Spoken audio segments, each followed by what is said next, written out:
सरेआम जो हो रहा है दिल्ली में, भारतीय जनता पार्टी एनडीए के समर्थन बेस को 360 सांसदों तक ले जाने के लिए हो रहा है। इसकी निंदा नहीं कर रहा हूं, मैं गवाह के नाते आपको बता रहा हूं, संजय दृष्टि से बता रहा हूं, बीच में खड़ा होकर बता रहा हूं। ऐसा भारतीय के इतिहास में शायद नहीं हुआ, या हुआ भी है तो पहले एकल तरीके से लोग टूट के आते थे। बड़ा इतिहास है, 1967 का एक इतिहास है। हरियाणा में कोई गया राम हुए, वो एक रात आए कांग्रेस की तरफ से टूट उधर गए, फिर दूसरी तरफ आए राम गया राम की कहानी हुई। एक दल से जीत के आया, दूसरे दल में गए, फिर सरकार ने प्रलोभन दिया, दूसरी तरफ आ गए। तो वो एक इसीलिए इस पूरी प्रक्रिया को आया राम गया राम कहा गया।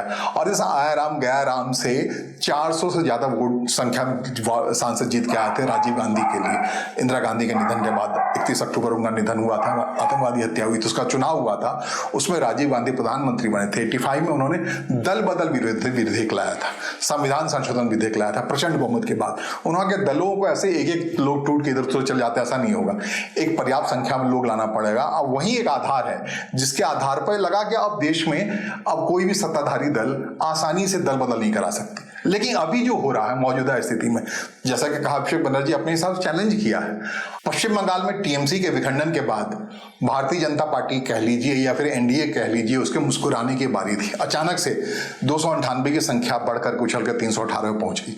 तब लगा कि बाकी भी काम किया जा सकता है। पहले से ही मामला पका हुआ था। जो शिवसेना है, उद्धव ठाकरे की शिवसेना है, उसके अंदर सांसदों को तोड़ने की प्रक्रिया शुरू हुई या उसको ऑपरेशन टाइगर का नाम दिया गया। शिवसेना पहले ही चुनाव में जो लड़ी थी, महाराष्ट्र चुनाव में, दो अलग अलग हिस्से थे। मूल शिवसेना एकनाथ शिंदे के पास चली गई थी, उप मुख्यमंत्री हैं अभी।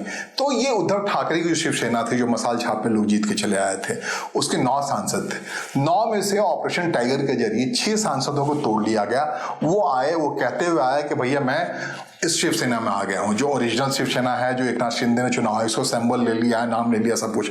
तो उन्होंने शिंदे शिवसेना में ज्वाइन कर लिया।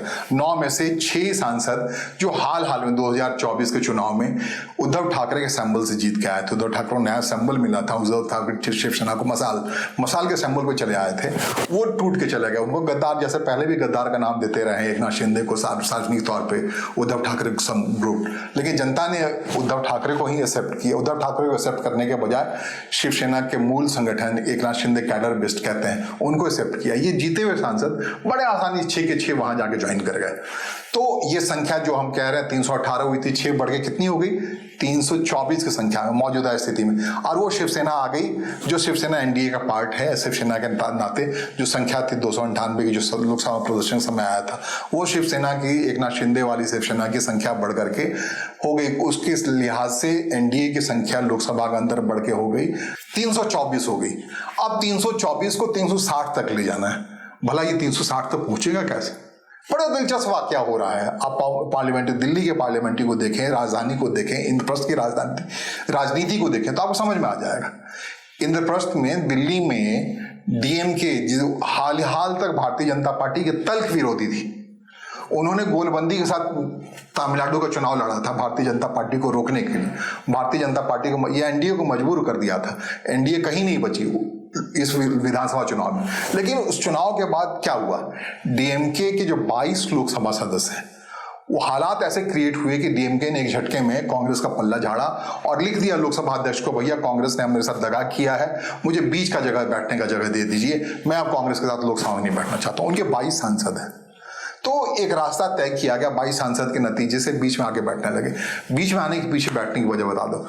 Indian union of Muslim league है, IUML, उसके साथ उनका गठजोड़ था, चुनावी गठजोड़। तो IUML के साथ रहते हुए डीएमके के लिए दिल्ली में भारतीय जनता पार्टी के साथ या एनडीए के साथ बैठना मुश्किल था। दोनों की जो आप कहते चूहे बिल्ली का संबंध है, दांत बिल्कुल लड़ाई वाली रिश्ते थी, तो आइडियोलॉजिकल डिफरेंस के नाते। अब बड़ी बात क्या हुई, इन 22 सदस्यीय लोकसभा सदस्य वाले डीएमके से Indian union of Muslim league ने नाता तोड़ लिया। वो रास्ता दे दिया, क्योंकि वहां पर वो विजय जोसेफ की सरकार में शामिल है, थलपति विजय की सरकार में शामिल हो गई और डीएमके प्रतिपक्ष में है, विरोध में है, तो अब डीएमके के लिए आसान हो गया। इन 22 सांसदों के लिए बड़े आसानी से भारतीय जनता पार्टी की ओर या एनडीए का पार्ट बनने का रास्ता साफ हो गया। और ये सब कब हो रहा है? बड़ी तेजी, महीने भर के अंदर हो रहा है। अप्रैल में पूरा वाकया हुआ, जून में नतीजे आए पश्चिम बंगाल के, नतीजे आने के बाद पूरा ऑपरेशन शुरू हुआ, ऑपरेशन लोटस, उसका ऑपरेशन जो महाराष्ट्र वाला कह लीजिए आप, ऑपरेशन टाइगर। देन आफ्टर ये 22 सांसद जो डीएमके के सांसद हैं वो आप बड़े आसानी से गोद में आके बैठ गए। तो अब डीएमके आ गई तो 360 की संख्या जो पाना है एनडीए को, उसमें से 346 कुल जमा आ गई। अब 346 को 360 से पार ले जाना है। तो जानते हैं आप निशाने पे कौन है, इस काम में कौन आ रहा है? बड़ी तेजी से जैसे ही शिवसेना का ऑपरेशन पूरा हुआ, ऑपरेशन टाइगर पूरा हुआ, तो पूरा मामला घूमकर उत्तर प्रदेश में आ गया। 35 सांसद हैं समाजवादी पार्टी के, अखिलेश यादव के। अब इस 35 सांसदों में हड़बड़ाहट पैदा करने की कोशिश हो रही है, ठीक उसी तरह पर जिस ढंग से ऑल इंडिया तृणमूल कांग्रेस के सांसदों को तोड़ने के लिए किया गया, जिस तरीके से महाराष्ट्र में शिवसेना के सांसदों को तोड़ने के लिए किया गया। महाराष्ट्र में एक अधूरी कहानी बाकी, वहां पर एनसीपी जो शरद चंद्र गुट है, जो शरद पवार का गुट है, उनके पास 8 सांसद है, उसमें से भी कुछ टूट के आने वाले हैं। वो 5 आ रहे हैं, 3 आ रहा है, 5 आ रहा है, वो देखने वाली बात है, वो भी हो रहा। लेकिन उससे ज्यादा 346 को उठा करके आपको जम कराना, 360 के पार ले जाना है। इसके लिए पूरा फोर्स अपने हिसाब से कहते हैं समाजवादी पार्टी पे आके लग गया। इनके 35 सांसद हैं, 35 सांसदों में कहते हैं कि बिल्कुल स्थिति साफ कर ली गई। सिर्फ 15% सांसद ही इसमें यादव जाति के हैं, अगर मान लीजिए यादव वोटर के तरीके आए हैं, तो रेस्ट ऑफ द सांसद हैं, तकरीबन कह रहे हैं 20 से 25 सांसद ऐसे हैं जो इस लपेटे में आ गए हैं, वे एनडीए की राह की ओर आने में आ गए। तो एकदम साफ है कि जो मानसून सत्र की शुरुआत होगी लोकसभा की, जो जुलाई के तीसरे हफ्ते में होगी, तो ये मुमकिन है। आप तरीका देख लीजिए, तरीका क्या होता है। क्या ये समाजवादी पार्टी के सांसद जो निशाने पाए हैं 22 से 25 संख्या में कहे जा रहे हैं, अपने अपने हिसाब से ओम प्रकाश राजभर इसके लिए बयान दे रहे हैं, प्रदेश सरकार के मंत्री बयान दे रहे हैं, अलग लोग दे रहे हैं, ये सारी पृष्ठभूमि तैयार की जा रही है। आप याद कीजिए जब वोटिंग हो रहा था लोकसभा में अप्रैल वाला, उस समय बार बार इशारों में कहा जा रहा था अखिलेश यादव को, भाई मेरे साथ हो लो, वोट कर लो, ठीक उसी अंदाज में कर लो, चुपचाप से कर लो, एब्स्टेन हो लो। लेकिन अखिलेश यादव बिल्कुल अटूट बंधन के नाते मौजूद रहे थे इंडिया गठबंधन के हक में, और वही वजह हुई थी कि सरेआम पूरा मामला गिर गया था। तो उस मामले को देख करके उसको सबक सिखाने के लिए अखिलेश यादव, और जब जुलाई में यह सत्र शुरू होगा तो आप देखेंगे कि किस तर्ज पे समाजवादी पार्टी में विखंडन होता है। क्या न्यू समाजवादी पार्टी बनने वाली है? ठीक उस तरह पे जैसे एकनाथ शिंदे और उद्धव ठाकरे की शिवसेना बन गई, जिस ढंग से अजीत पवार और शरद पवार की शिवसेना एनसीपी बन गई, उस तर्ज पे होने वाला, या फिर ठीक पश्चिम बंगाल के तर्ज पे हो रहा है जो नेशनलिस्ट सिटीजन पार्टी है, जो 20 संख्या में आते आते सदन के अंदर वे चौथी सबसे बड़ी पार्टी हो गई, अचानक से ना चुनाव लड़ना ना कुछ किया और बन गई। तो क्या उसमें संख्या इतनी इजाफा हो जाएगी, वो 42-50 की संख्या की हो जाएगी? क्या इतनी बड़ी संख्या हो जाए, 20 से 30 सांसद ऐसे टूट जाएंगे 35 में से, या 22 सांसद टूटेंगे? और लेकिन ये सब कुछ तय है कि 360 की संख्या इस मानसून सत्र के शुरुआत से पहले भारतीय जनता पार्टी अपने एनडीए का हक में कर लेना चाहती है।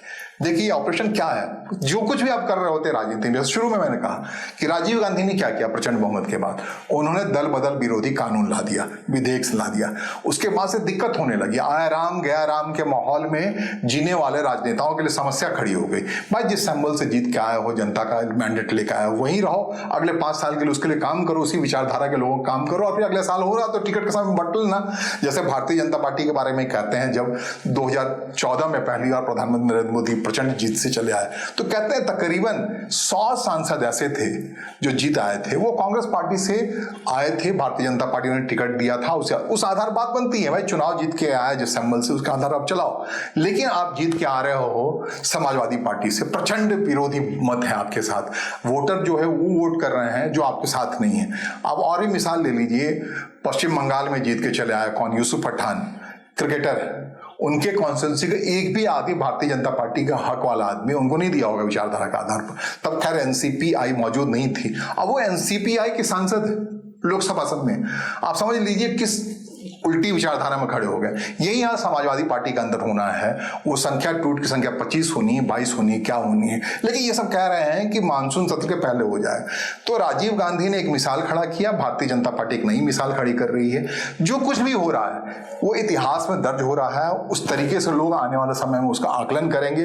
इतिहास में ये सारी चीजें दर्ज हुई थी, इसलिए एक आदर्श राष्ट्र की स्थापना के लिए भारतीय जनता पार्टी को मौका मिला था। लेकिन भारतीय जनता पार्टी उसी तरीके से कांटा से कांटा निकालने का काम कर रही है, वही व्यवहार कर रही है जिससे लोग आहत होकर के एक नई पार्टी को लाने का काम किए थे। तो जो मौजूदा हालात है इसको लोग देख रहे हैं, इतिहास देख रहा है, इतिहास में दर्ज हो रहा है, सबसे महत्वपूर्ण बात ये। और इसको आने वाला समय कैसे लेता है ये बड़ा महत्वपूर्ण है। लेकिन भारतीय राजनीतिक इतिहास में ये दल बदल को लेकर के, भ्रष्टाचार को लेकर, खरीद फरोख्त को लेकर, गद्दारी को लेकर के अद्भुत समय जो सरेआम दिख रहा है, नजर आ रहा है। मैं किसी पार्टी का पक्ष नहीं ले रहा हूं, आपको इतिहास में उस मोड़ पे खड़े होकर बता रहा हूं जहां इतिहास लिखा जा रहा है। थोक दर थोक लोग टूट के चले आ रहे हैं। अलग बात है कितने में बिके, क्या बिके, नहीं बिके, विचारधारात्मक परिवर्तन आ गया, क्या आ गया, इस सब के पीछे जांच एजेंसी है, सब कुछ देखेंगी। आने वाले दिनों में कोई जरूरी नहीं है हमेशा हमेशा के लिए रहे मौजूद यही सरकार। जो नई सरकार आएगी, नया नेतृत्व आएगा, इस प्रक्रिया की जांच करेगा, कहीं ना कहीं इसका तोल भाव होगा। तब क्या होता है, बड़ा अपने हिसाब से इतिहास में जो भी कर रहे होते हैं आप, इतिहास में दर्ज होते हैं। और इस संकेतों के साथ मैं सारी बात आपको बताने की कोशिश किया। लेकिन जो कुछ भी हो रहा है राजनीति है, राजनीति में कहते हैं लव, और राजनीति में सब कुछ जायज होता है, लेकिन इतना भी जायज ठीक नहीं है। फिलहाल मुझे सुनने और समझने के लिए आपका आभार, नमस्कार, धन्यवाद।